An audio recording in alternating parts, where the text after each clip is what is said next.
bangun. Nah ini sahabat El Bahar, ada 1, 2, 3, 4, 5, 6.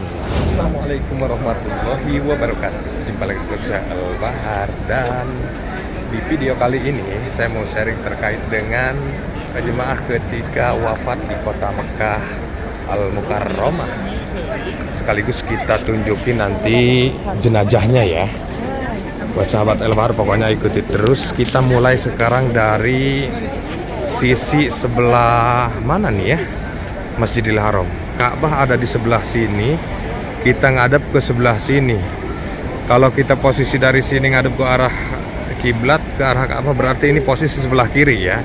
Kita mulai dari sisi sebelah kiri Masjidil Haram, atau lebih tepatnya di sebelah sini ada bangunan Istana Raja yang terlihat.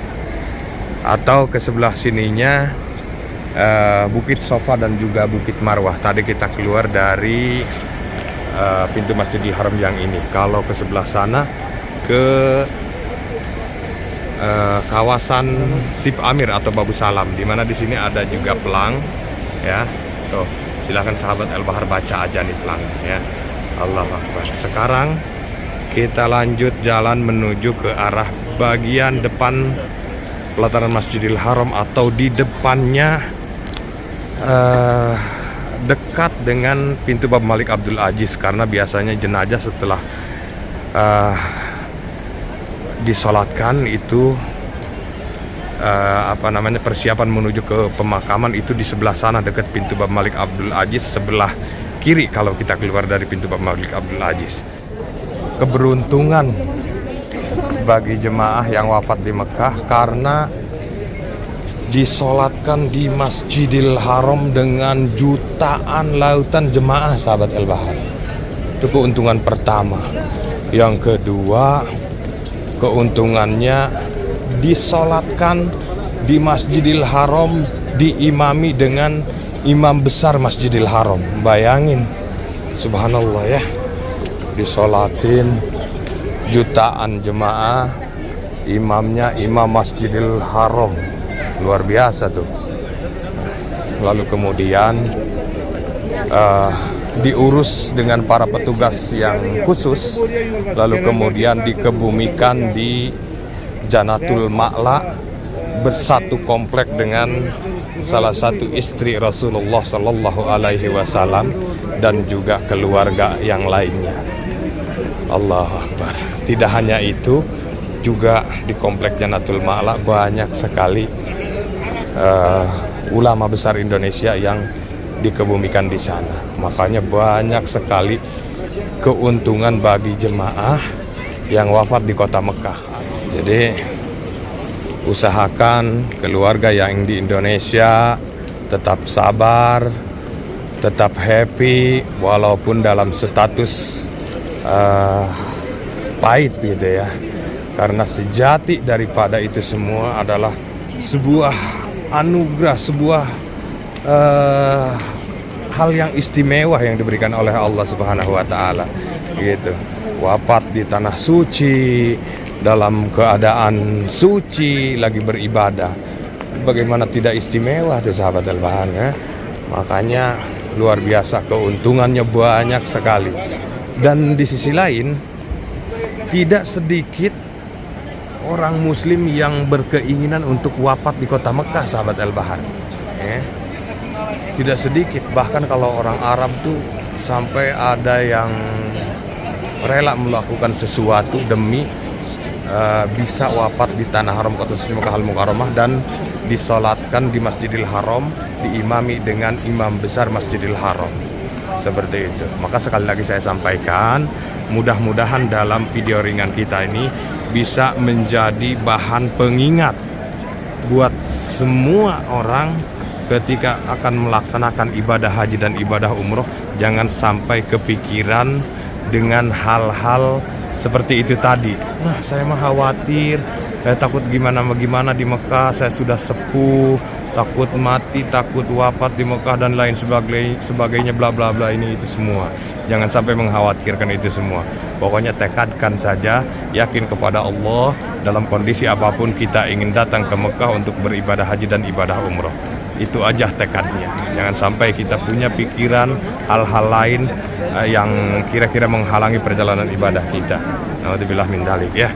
Insyaallah tidak untuk sahabat Al-Bahar mah.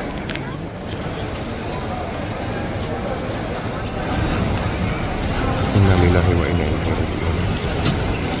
Innalillahi wa inna ilaihi raji'un.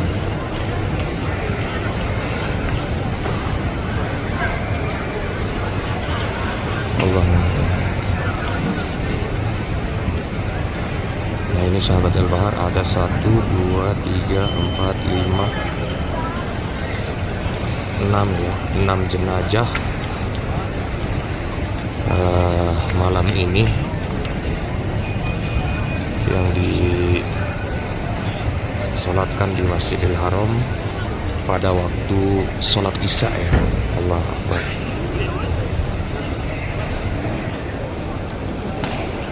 Nah ini yang naik mobil Golf yang ini itu para petugas dan juga keluarga almarhum atau almarhumah. Posisi tempat nyolatinnya di sini tadi nih, di sini nih. Ya. Allah Akbar. Semoga seluruh almarhum dan almarhumah segala amal kebaikan diterima dan dilipat gandakan oleh Allah Subhanahu wa taala dan diberikan tempat yang diridai oleh Allah Subhanahu wa taala. Amin ya rabbal alamin.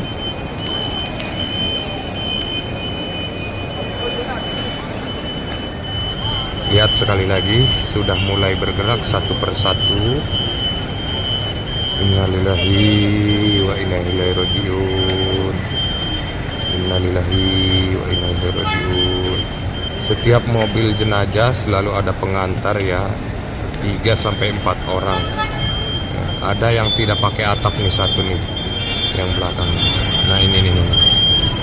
Innalillahi wa inna ilaihi raji'un. Innalillahi wa inna ilaihi raji'un. Allahu Akbar. Allahu Akbar. Allahu Akbar.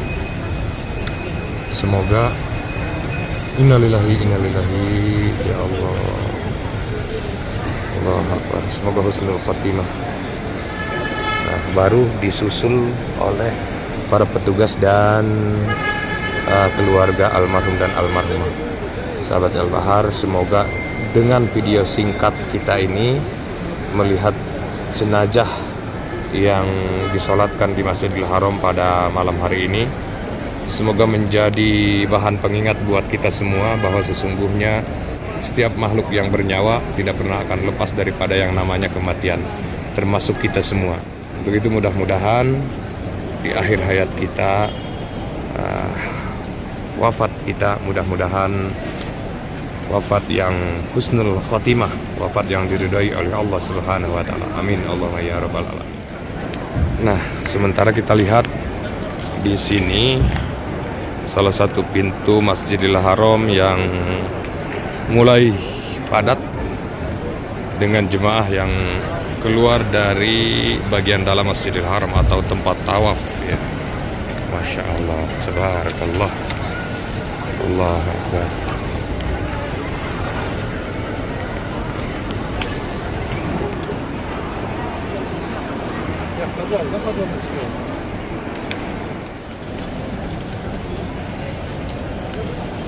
Allah Akbar. Sementara kita lihat dulu waktunya. Jam berapa sekarang nih? Jam 8 kurang 10 menit ya. Allah Akbar. Allahumma shalli ala sayyidina Muhammad wa ala ali sayyidina Muhammad. Dan baiklah sahabat Al-Bahar, itu aja dulu yang bisa saya sampaikan dan yang bisa saya tunjukkan di video ringan kita nih terkait dengan situasi di pelataran Masjidil Haram. Juga sedikit kita lihat bagaimana tadi jenazah yang disolatkan di Masjidil Haram pada waktu Isya malam ini. Sebelum saya akhiri, doa saya buat teman-teman semua, mudah-mudahan dilimpah ruahkan milik rezekinya, disegerakan sampai datang ke tanah suci, menjalankan ibadah umroh dan ibadah haji. Saya banyak terima kasih, sampai jumpa di video berikutnya. Assalamualaikum warahmatullahi wabarakatuh. Bye bye.